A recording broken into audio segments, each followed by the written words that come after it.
Welcome to Twice 5 Miles Radio, fertile ground for conversations worth listening to and remembering. I'm your host, James Navé, always airing first on WPVMLP Asheville 103.7, streaming online, WPVMFM.org, the voice of Asheville, heard all over the world and on other community radio stations like KCEI, Cultural Energy Radio, coming out of Taos, New Mexico. Thank you, Walter Parks, for our theme song, walterparks.com. Thank you, Davine Dial, for managing WPVM-FM in Asheville, and Robin Collier for managing KCEI, Cultural Energy Radio, out of Taos, New Mexico. If you'd like to reach me, Navé at jamesnavé.com, Navé spelled N-A-V-E. And I'd also like to remind you, we're sponsored by the Imaginative Storm Writing Project. If you would like to improve your writing, you can always visit imaginativestorm.com. Today, I have friend who is a guest. His name is Allan Wolf. Allan and I have known each other since the 80s when we worked together traveling the country as performance poets with a company that we developed along with a bunch of other collaborators called Poetry Alive. And Allan is currently making his living, as he's been doing for many years, as an author. And he's most especially focusing, and always has, on young adult literature and children's literature. So, Al, welcome to Twice 5 Miles Radio. Well, thank you, Navé. I'm happy to be here. Well, I'm always glad to have you in person and on a screen or wherever we meet. It's always fantastic. You sent me a manuscript today that you're happily editing. I saw you when you were working on this manuscript about a lake that tells its own really interesting story. But what I remember about this visit I made to your house a few years ago, I walked into your studio, which was across the street from where you live in West Asheville, North Carolina. Notes were scattered all over the house, and I was absolutely amazed. And your enthusiasm was just fantastic. Oh, I'm going to tell this story, and I'm going to tell that story. And here are my notes in this pile for this, and here are my notes for that. So now the story's done. The galleys are back. You're doing the final edits. It's an illustrated novel. I've read some of it. You sent me a bit of it. I'm curious. Let's just start. What's it all about, Al? I'll preface that with saying that actually what you saw there was two different books. The subject of this lake in southern Louisiana is the subject of two different books I'm working on simultaneously. And one is a graphic novel that is historically accurate. It's what you might call creative nonfiction graphic novel about the events of November 19th, 1980, down in southern Louisiana, where a lake disaster happens. And I'll tell you about that. Besides the graphic novel, I'm simultaneously writing a prose novel, historical fiction.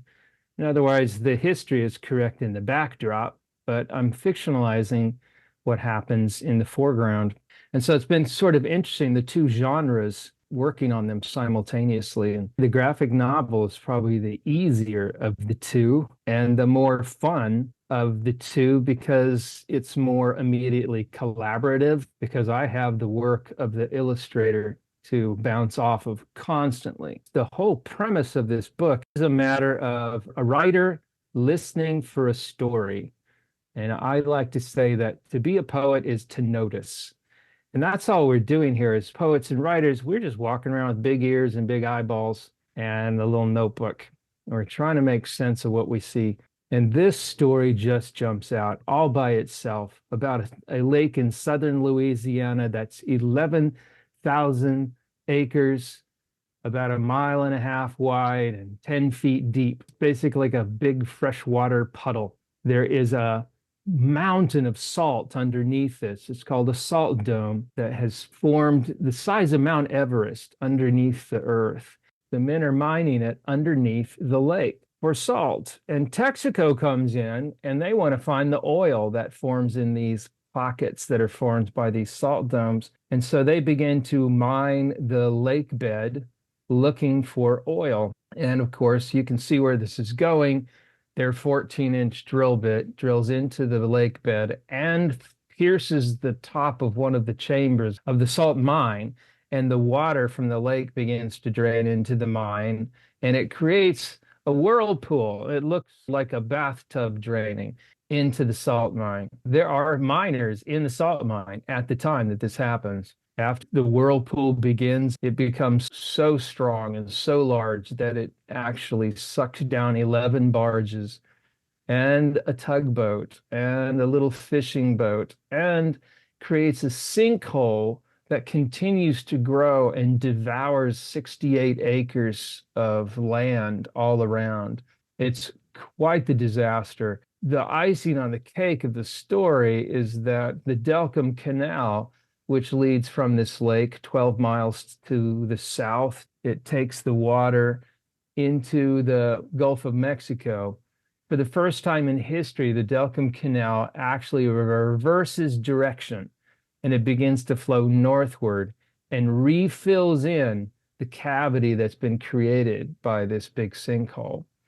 And so in 4 hours, it drains away. In 4 days, it fills back in. A completely different lake, saltwater lake, at least 250 feet deep instead of just 10. At the very, very end, after everything is settled, there's this gloop, gloop, gloop, gloop, and 9 of the 11 barges come popping to the surface like metal corks in a bathtub. It's an amazing story. You can't make this stuff up. That's all the reality. So it writes itself. What happened? First of all, miners down in the salt mine. What happened to them? There were people on the boats. What happened to them? Did they pop back up as well? Where did they go? When the salt water came back in and it filled the lake 250 feet rather than 10 feet, what happened underwater? Suddenly you have a bunch of saltwater fish, right? And the others got washed away. Yeah, exactly. What happened to the fish? What about the guys that were on the exploratory oil derrick platform that was in the middle of this lake? They were the first ones to notice something was wrong. When it stopped, it clunked to a stop and then it began to tilt. And they had to radio to the tugboat to come and rescue them and get them off the platform. And they took them about 100 yards to shore and they sat there on shore and they watched as this 120-foot tall oil derrick disappears into this 10-foot lake. It just, imagine what they're thinking. And the thing I love about this story, as you said, it's different points of view watching the same event. And that's really exciting to me, the idea, what I call narrative pointillism, where every narrative eye is a different point on this canvas, a point of color and a point of very bold reality. It has its own story. Every dot on a painting has its story. It's meant to be there and it holds its own power and it has its own parameters, its shape. But until you see it in context with the other dots, you don't see the big picture of what's happening. What I love is to get on a micro level and see every dot and then bring it out and see the whole thing happening all at once. So everybody has their voice and you have more complete picture of what happened. That's what I call narrative pointillism. I have a question. If every picture has a dot, how do those dots differ? You would have to say that every dot is different if they are placed there without the precision of AI and machinery. I would say that every dot is going to be human. Therefore, it will be flawed and it will be unique to itself. You know, in a way, we all are the same.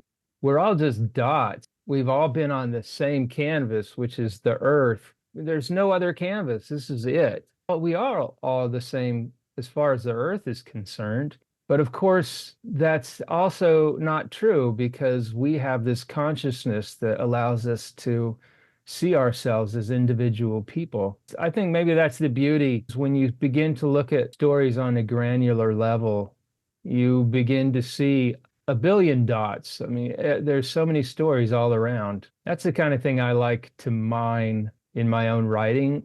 I think in working with other people writing, this is maybe a sort of a clunky segue to how we help other people to write and to be writers. And of course, Navé, I know we have been working together for over 30 years. We've had all of these conversations before, how we are not teachers as much as we are facilitators. And I know that's not necessarily a new concept, but it's an important one. But also, we are writers. And I think over the past 30 some years, I was a writer, but I really started off this world of presentation as a facilitator of workshops. We would perform presentations of poetry, and then we would do workshops afterward, and we would do writing workshops with people. And as an author, you're asked to come into schools and do writing with kids. And I always looked for those prompts, like the Where I'm From prompt based on the poem by George Ella Lyon, or a bio poem, or some kind of a prompt was a scaffold that the poet could generate through the writing of the prompt. So the prompt produced a poem in itself, but maybe more importantly, it produced a collection of ideas and thoughts that could be a springboard toward the poem that you're really meant to write. I've been really trying lately to figure out how is it that I write, because I came up with all these ideas for writing workshops. They weren't always what I used. And I would talk about the writing process when I was teaching writing at Virginia Tech. And we taught writing process, and it was a process I never used. As a 60-year-old man, I'm trying to explore how it is that I get my ideas and place them on paper and see if I can facilitate a process of exploring how I actually write, which is fairly simple. It's just doing research and coming up with ideas and writing down phrases, and the poem emerges from that research. It actually calls out what it needs to be through that. Maybe I've been doing it so long, it's easier for me to sift through all that to find something. I think we all go through the same process. It's not as mysterious as we make it out to be. I think writing is a byproduct of what we do. It's not the primary part of the process. It's the end of the line, if you will. It's what you finally get around to generating using some kind of delivery system. So one delivery system could be longhand, fountain pen, blank sheet of paper, sitting at your desk early in the morning, writing the way the classic writers have always written, or at least how we've been told they write. That's one delivery system. Another delivery system is typing. Another delivery system is vocalizing it into a recorder and then having it transcribed and then editing it from there. Another delivery system is what you and I have done so much of our careers: stand on a stage and start to talk and see what happens. And if you record it within that frame of time that we speak, you're likely to have something in that recording that can be transcribed onto the page, that can be edited into a good offering for people to read or to encounter. So this is an exploration through the eternal wilderness we call life. People always say, I'm going into the wilderness. What are you talking about? You've been in the wilderness since you were born. This is the wilderness, because you have no idea what little creature is going to flutter by in the next 2 seconds. So somehow we think we have control of all of this. So all we're doing as storytellers, as writers, as lovers of language, what we naturally do in ways that allow us to expand our delivery systems more and more and more. And as a result, you have generated, I don't know how many books now with Candlewick Press, but as a result, all those books you've generated now sit on people's shelves, and they take them in and experience them in all kinds of ways. So that's why writing is worth rethinking in terms of how we define it. And by defining it with less grandeur, it allows us to see how great a power it actually holds for us as storytellers. That's something I'm really interested in is the power of writing, of the process. It is a practice in the way that we practice meditation or we practice martial arts or you practice the piano. It's a practice. It's more than just doing your scales, for example. It's a way of living in the world. That's what I mean by practice, maybe Hmm. with a capital P. It's a way of being. You talk about going to the wilderness to find your muse. You can also, what I call, light a fuse to the muse. You hold the flame there, and it's happening all around you. We talk about forest bathing, the concept of going out into the wilderness and intentionally to meditate and to listen to what the woods have to tell you and what they have to teach. I would argue that we're bathing all the time and we just need to listen to it. I do this activity when I'm working with kids, and I might have 250 kids in a gymnasium. I do a little thing with a jaw harp, a little twanger, like a Snoopy jaw harp, where I get them listening to that and I get it and I make it quieter and quieter. I'm kind of tricking them. And then at one point, I'm not doing anything. And I've got 250 kids not saying a word, not making a sound, if everything goes right, and just listening to the room.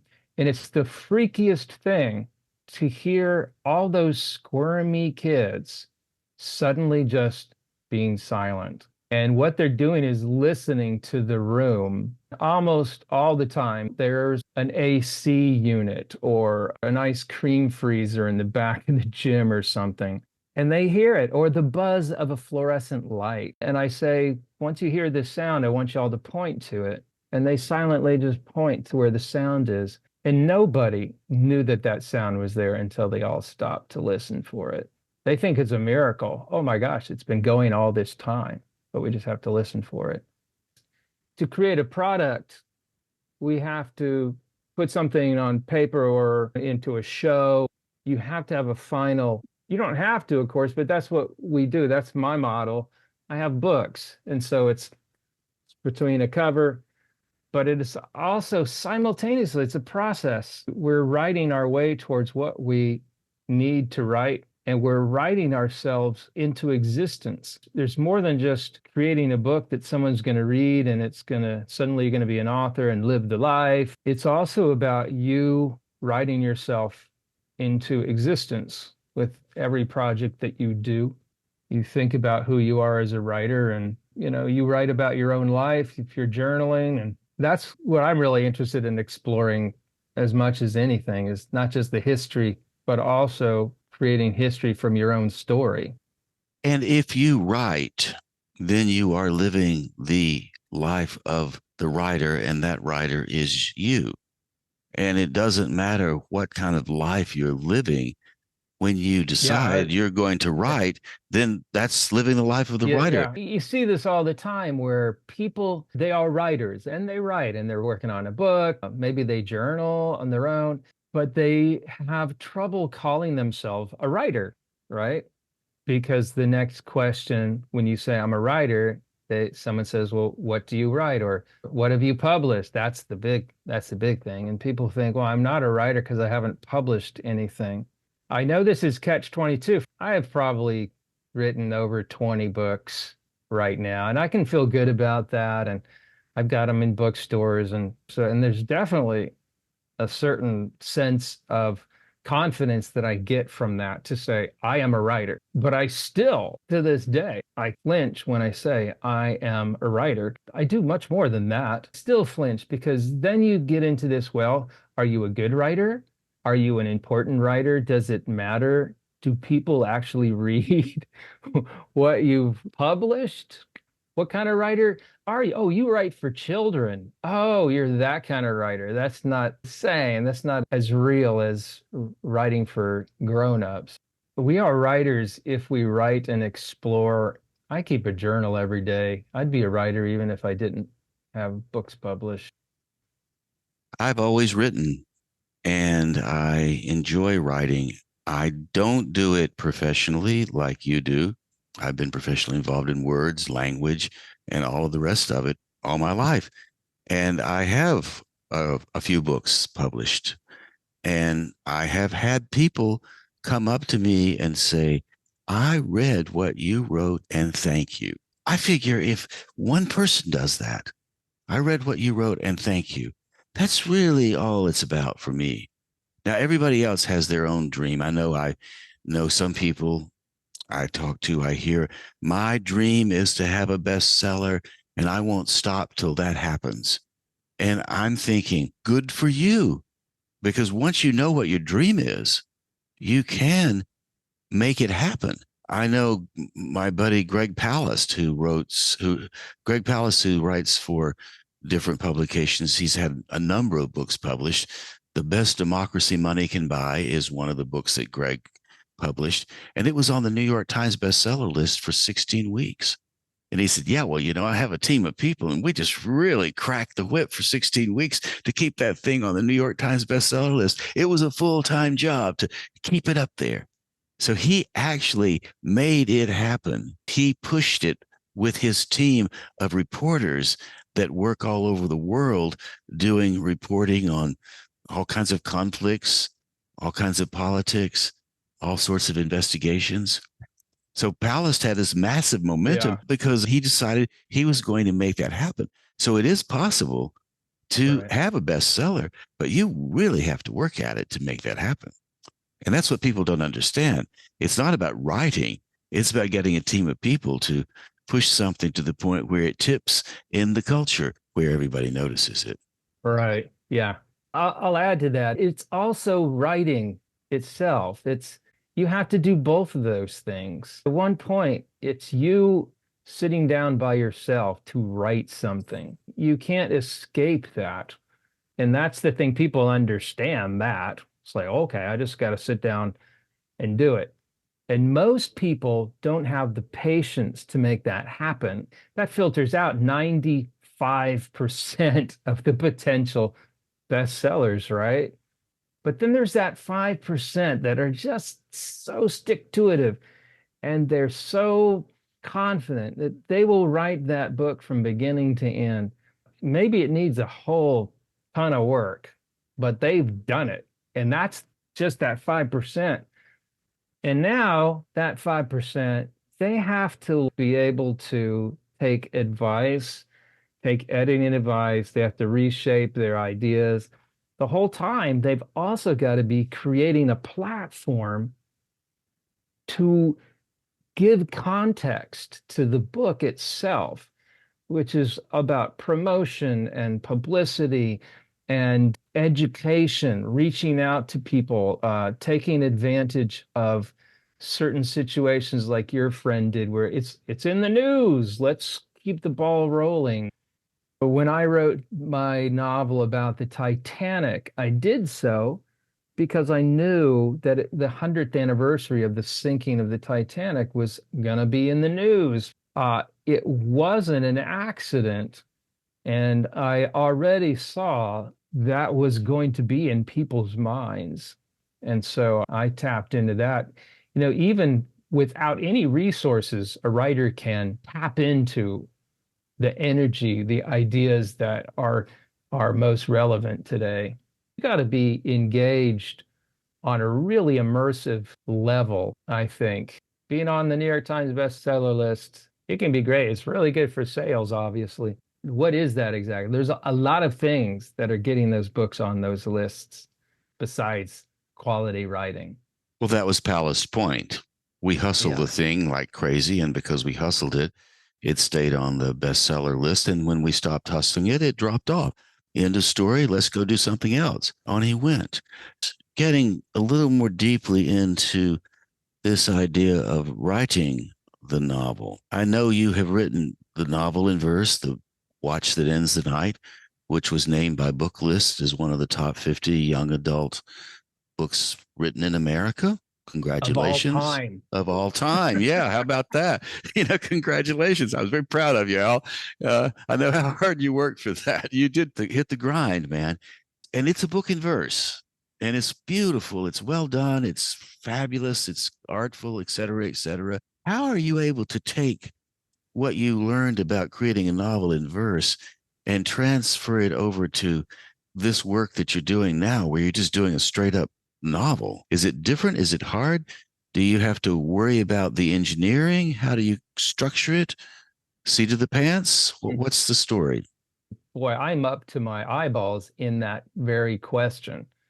We come to our writing styles naturally from early age. You know, we are poets or we are prose writers, we're fiction writers, we're nonfiction writers. I think a lot of that stuff is sort of set in our DNA and the way we're raised, and our writing is an extension of our personalities like that. And for me, poetry was the perfect way for me to communicate. It's not always linear.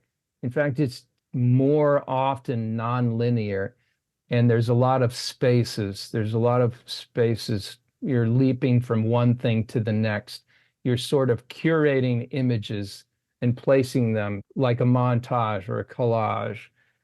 Whereas prose, things are struck together in a very linear way. A novel in verse, if you think of a poem as an atom, a novel is the molecule, if that makes any sense. So a molecule is just atoms placed together in a certain way. A novel in verse has the same empty spaces that a single poem does. A novel in verse doesn't necessarily worry about the connective tissues between one piece and the next. I don't have to use prose in order to make my transitions. In fact, I don't need transitions. I just have images juxtaposed or scenes juxtaposed against one to the other. In prose, which I found really difficult because it does go against my natural inclination to write in a more open way and not make those connections. It's been very difficult for me because I had to continually write and I had to continually be in the moment of generating from nothing. Whereas with a poem, it's like a sprint. And then I'm done and I take a breath and then I go on to the next piece. I typically use multiple narrators so I can even change the voice of those pieces. And so it's this natural break, a natural caesura or a plateau. I can take a breather. In prose, you don't get that. You're just like on all the time. I had to write that connective tissue myself using prose. I found it difficult. The learning curve was difficult. It's a little bit, but I'm getting it better now. And you would think, and this is my 20th book, but it's my first completely prose novel. And many of my past novels have had some prose in it. Certain speakers would speak in like this narrative glue would be prose, but this is the first one, cover to cover, all prose. It's hard. I would call this harder than poetry. So this is the story of the lake told in prose. And is the lake the main character in this novel, or do you have another character, or do you have many characters in this novel of the lake disappearing, which I did want to comment nobody knows about? It seems like, how could a lake vanish and it not even hit the news? Though there's two schools of thought. And maybe I say that flippantly. My schools, I have two schools in my head, right? So my two schools of thought is like you can write a book, historical fiction or historical or creative nonfiction or whatever. You can write it about something famous like the sinking of the Titanic, which everybody knows the story of. You know how it ends. Your object is to show how it got from point A to point Z, which is the sinking. And you can use the fact that everybody knows about the ending to your advantage, because to me, that's the ominous chord that gives relevancy to anything that somebody says, because your characters don't know that they're doomed, right? But the reader knows they're doomed. And I love the tension that creates. Now you can say, oh, everybody knows they're doomed, so why do the book? I say, exactly because everybody knows. The other school of thought is write about something nobody's ever heard of. And man, when you can find a thing like that, like this gem, nobody's heard of this thing, but you can find it online, Lake Peigneur, Texaco salt mine disaster, and you'll find it easily. You know, most people, it's not in their consciousness. You can do a search in newspapers.com and you'll come up with 1,500 hits about Lake Peigneur disaster. You do a search for who shot JR, and you'll come up with millions and millions and millions of hits from newspaper.com from all over the world. Lake Peigneur, you get hits from Texas, Louisiana, maybe a little bit of Georgia. That's it. I don't think people know what happened in 1980 on November 19th, because the next day is when the episode of Dallas aired, which was Who Shot JR. And we find out that's what was in the news. And nobody died in this disaster. No human life was lost, which makes it a miraculous story. Since there's no body count, nobody knew about it. I can tell the story. There's no books out there about it. I'll have two of them now, 2025. They'll both come out. The reason I wrote two books, and one of them is what I would call a creative nonfiction. In other words, it's true. Everything that happens is true. The people are true. The names are true. The events that happen are true. I might say something like Spec Viator, who's on his fishing boat with his nephew, Tommy. These people really existed. I might have him say, and he's out fishing for catfish, and I would have him say, "Yeah, just another day, Tommy. Just another day like any old day. Nothing special happening today." I can put that hokey sort of language into his mouth, and then the tool pusher on the drill platform could, turn to his son, who's a roughneck there, and said, "Just another day on the lake, Timmy." I can do all that. I can also have the lake speak. I wrote that book because I wanted to get the facts straight and I wanted to tell the story because that was fascinating to me, what actually happened. And as a researcher, I couldn't really tell what happened really just by listening to the things I'd heard and reading the things. People don't quite understand the layout of the land and exactly what happened. And there's a lake and there's an island, but the island's not in the lake. The island is actually an island surrounded by land, and the lake is nestled up against the island. There's all these nuances that you don't quite get. And what does a whirlpool look like? And is it really a whirlpool? Is it really a vortex? It's not really a vortex. It's just a big sinkhole. I wanted to write this book because I wanted to have the facts down.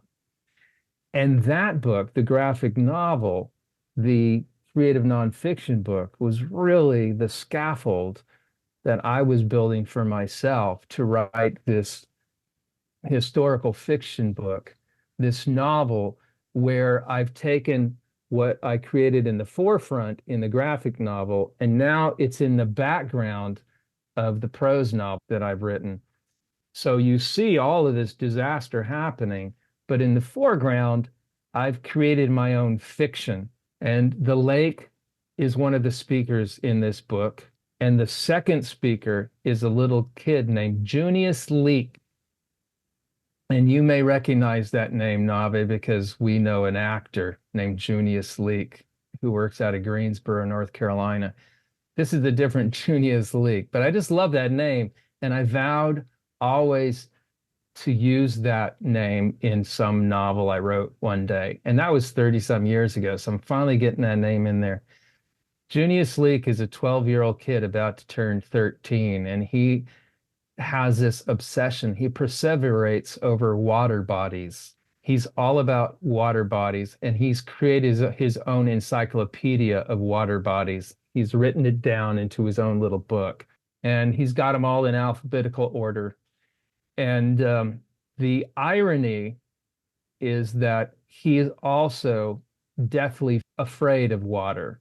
He's been living in Atlanta, and his parents are having trouble. Their marriage is having trouble, and they're going off to a camp to kind of work on that relationship. And they have sent him from Atlanta to live with his estranged uncle, Uncle Speck, who lives in a houseboat on the Delcombe Canal by the lake.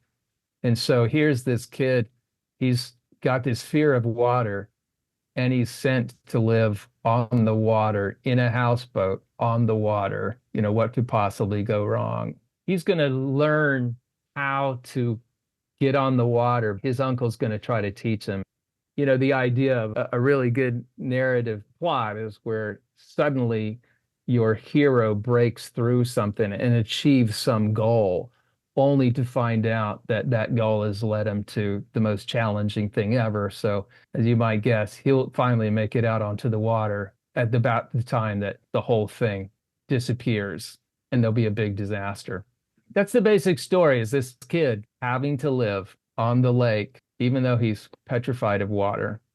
And he's obsessed with water bodies. He's a little spectrumy. In this story, where does the antagonist appear? That's a great question. I hear that a bunch of kids ask me, well, who's the antagonist in the Titanic book? You know, to me, as in the Titanic book, the antagonist is something bigger. The iceberg speaks in iambic pentameter, by the way. And the iceberg is sort of this menacing voice. Really, the iceberg is sitting there doing stuff. It's the boat that runs into the iceberg, right? The antagonist is more the hubris that humans have and their inability to conquer nature. The antagonist is maybe Junius Leake's own fear of what could possibly go wrong. It's also our inability to overcome nature. We're manipulating nature all the time. It kind of bites us in the butt. I was just discussing this last night with Ginger. Humans really still aren't at the top of the food chain. Homo sapiens have created this intellect that allows us to have guns and shelter, and we can survive against predators who would kill us otherwise. But we're still not at the top of the food chain. And because our evolution has happened so quickly that the rest of our environment didn't have the opportunity to evolve with us. And so we are still in the middle of the food chain, but we have the power not to be. But we still have a mindset that we are, which makes us act in selfish, destructive ways. It's an interesting concept. It's in this book called Sapiens. As a species, we're over-evolved. We still carry with us all the DNA, the memories of dinosaurs eating us, lions attacking us. That's why we attack each other. That's why we kill things that are not like us. And I'm thinking of your story now. You have the lake, you have the day, nothing's going to happen, everything is fine. We're living on a houseboat, we're out fishing for catfish. No big deal. Ordinary day in a bunch of ordinary lives.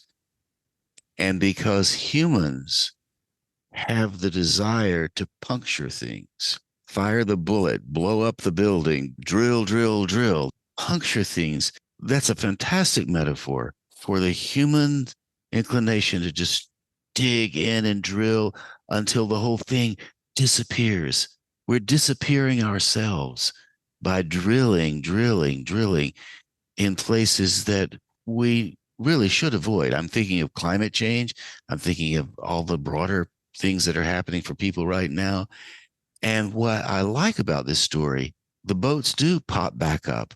You know, the water returns and nobody dies. They miraculously all live. Right. How that happens, I don't know. So let's hope maybe this story is a way of saying, yeah, we can pierce things, but maybe some divine intervention, maybe some mysticism, maybe something will bring us out of it alive. Let us hope. In my book, the bad guy is Jean Lafitte. I talk about pirates. I go back to the 1880s, the last gasp of the pirate culture, and Jean Lafitte, who famously spent time down in this area near New Orleans, and he was trading slaves after it had been outlawed in the United States, and he was still at it. So he's a real bad dude. He's a bad guy in this book. The more interesting story is what you're talking about. When a disaster happens to us, how do we survive it? And what lessons do we learn from that? To me, that's the interesting thing. Most of my books don't actually have an antagonist. They might have a bad dude who stirs things up. I don't write books that way. I just sort of do it in my own way. And maybe that makes me a less marketable writer. I don't know. I have a book called Who Killed Christopher Goodman, which is about the murder of a high school friend of mine in 1979. Nobody knows about that, of course. It was a local thing. The murderer, the actual kid who shot my friend and killed him, he's not even the antagonist in the book. It's a situational thing. The question, who killed Christopher Goodman, it's not really who pulled the trigger. It's who is responsible for the situation taking place at all. Who gave the murderer the gun? Who contributed to the murderer making the decisions that he made leading up to that? We know that the Titanic sank, and we know that this 15-year-old kid pulled the trigger and shot my friend. We know in the Donner Party that they get stuck in the Sierra Nevada mountains and they have to eat their corpses of their dead. We know all of those things. What is the greater situation that brought us to that? And what's the greater situation that's allowing us to survive that, despite that it happened to us? And some of us didn't survive, but some of us did. That's the intriguing thing to me. And I don't think there's really an antagonist. He's not a bad guy per se in any of that. Maybe there should be. Maybe I need to write a book with a murderer. Humans are good and humans are bad.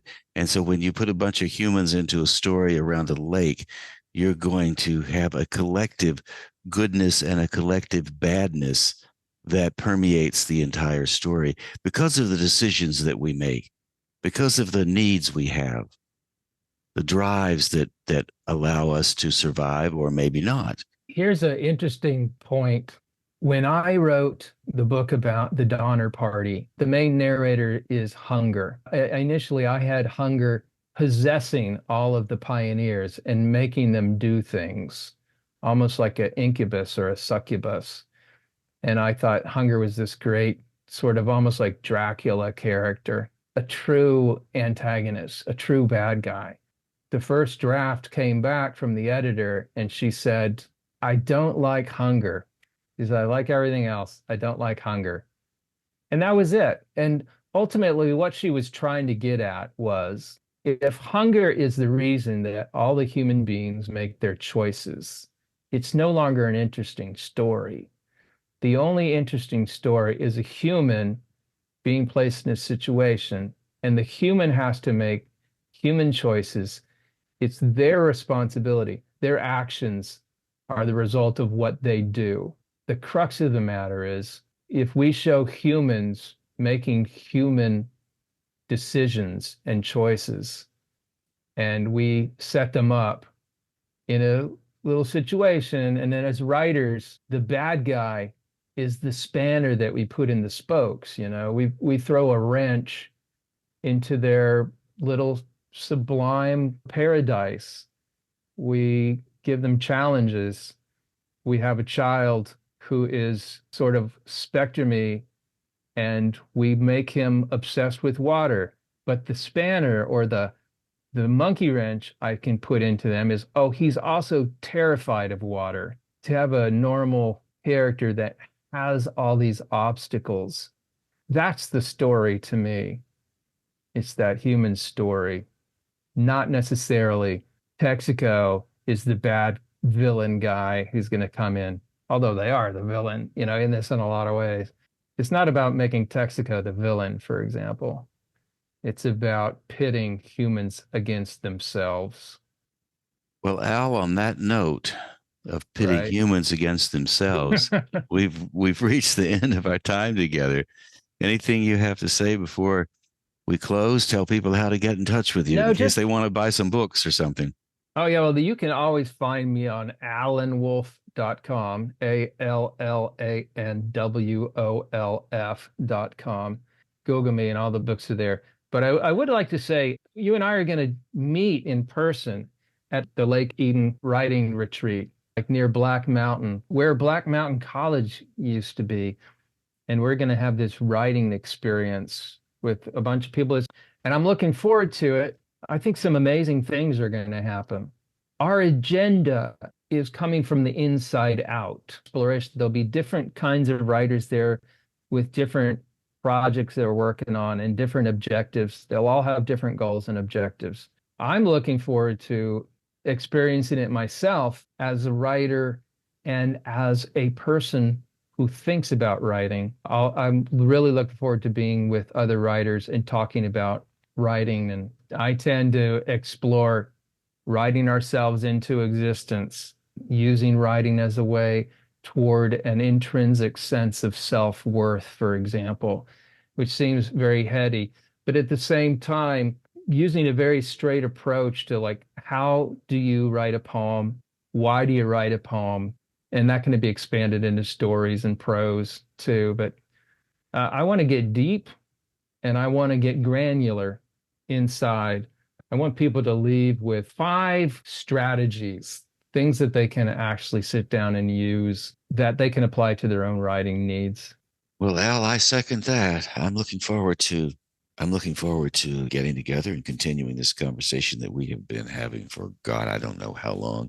We also have Nicole Brown who's coming. Nicole is a fantastic poet and she teaches in MFA programs. She has a number of books published. If you've ever seen Nicole on stage, you know that she's compelling and has a lot to say, and she also has a lot to teach. We have some guest speakers. Mildred Baria is coming. She teaches at UNCA, teaches writing. And we have Diamond Ford coming to do a workshop on writing. Diamond also teaches at UNCA.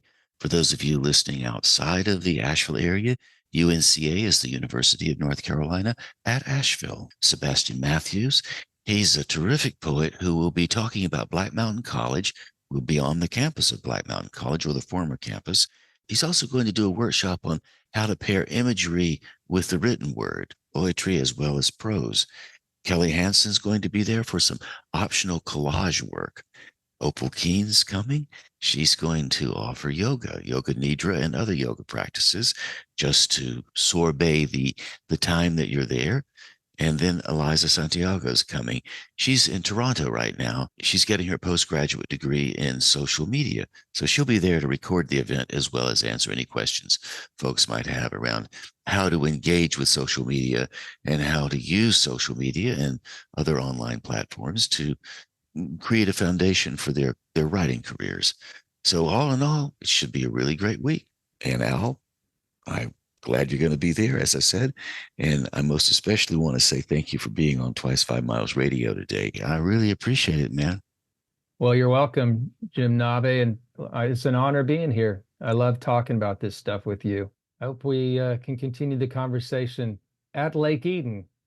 Yay, Lake Eden. Yeah, all right, man. Thanks, Al. Thank you. And there you go, my friends. Thus concludes my conversation with Allan Wolf. As you already know, Allan and I have been collaborating for many, many years, starting back when Poetry Alive was developing all of the material and shows we developed in the 80s. Bob Falls, Cal Grotius, and I started out as Poetry Alive, a small group, and when we decided to add other people on, Allan was one of the first ones we invited to join us. As you know from this interview, Al is in his 60s. Back then, Al was in his 20s, I was in my 30s, so we were much, much younger. So when Allan arrived to start working with Poetry Alive, I'd been on the road a couple of years doing shows, so I had a pretty good idea of how it all played out, and because of that, we decided to invite Allan or ask Allan to join me in a loose training program. Basically, what that meant was I would take the lead on stage. Allan would get a sense of how I did it. He would adopt whatever he needed to adopt to his style. Of course, the idea was, as we travel around, the two of us would tighten up as a team, and we would start moving through the shows with great ease, and nobody would have a sense that Allan had just started to do this. Which it really worked out very well, because Allan Wolf was talented from the start, and he was a natural on stage, better than I was, really. And so Allan was learning really fast. One day we went to a school. It was early morning, and I walked into the school, and I introduced myself to the principal. I put my hand out, shook the principal's hand, and said, "Hi, Miss Jones. I'm Jim Navé, and we're here from Poetry Alive." She said, "Well, thank you very much. Come on in, and I'll show you where you're going to perform. And here's the microphone. Here's the stage. Here's where the students will be." And so Allan and I put our stuff down, got ourselves ready. The students came in. We performed. And after we finished the show, the students went back to the classrooms. Allan and I packed our stuff up, went to lunch, and got ready to do the afternoon show. And as we were talking about what we were going to do, I could tell Al had a question. He had a little bit of a bemused look on his face. And he said to me, "I'm wondering, how do you get the principals to always pay attention to you when you walk into a school?"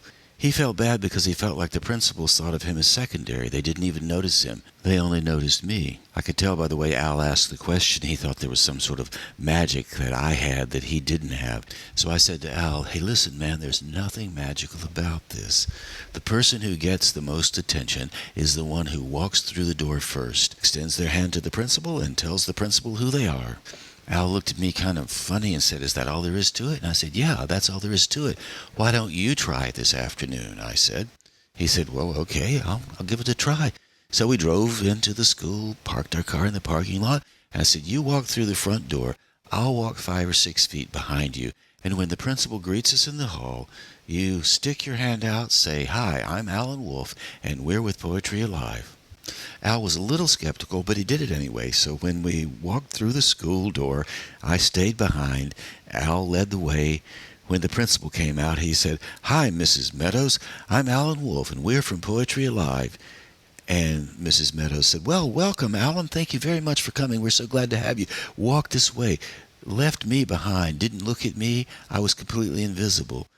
And when we finished the show and we walked back out of the car, Al said, "God, that really worked well." I said, "Yeah, try it a few more times. It'll work that way every single time." So the next day, Al tried it again, and the next, and it worked every time, just like I said.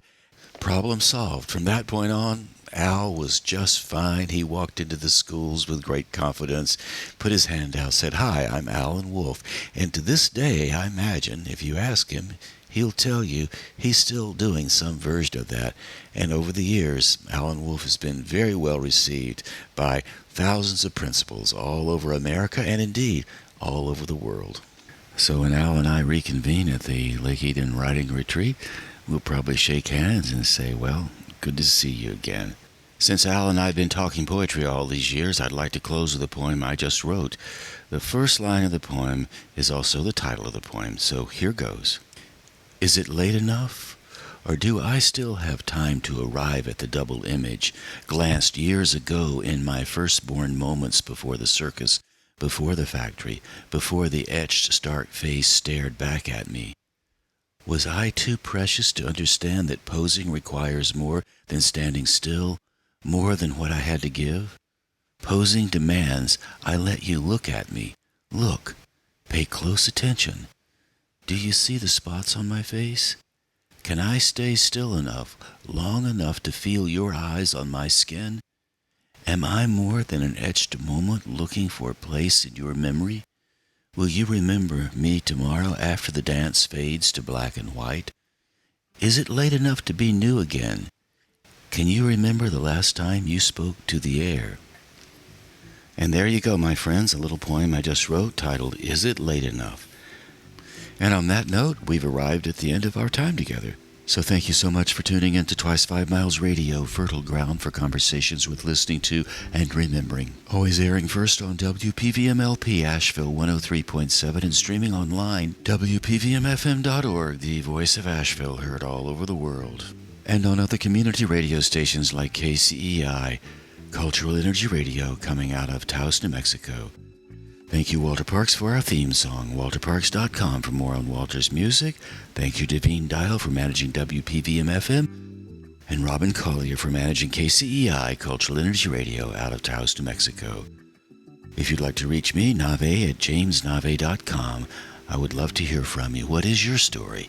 Navé at jamesnavé.com. Navé spelled N-A-V-E. And if you'd like to improve your writing chops, get a little bit better at your writing, you can always go to imaginativestorm.com.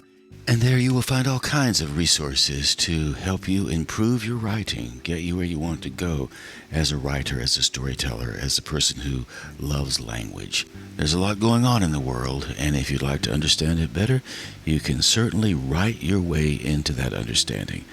So, like I said, thank you ever so much for spending this time with me, being on Twice 5 Miles Radio. And hey, guess what? I'll catch you on that turnaround somewhere down the line.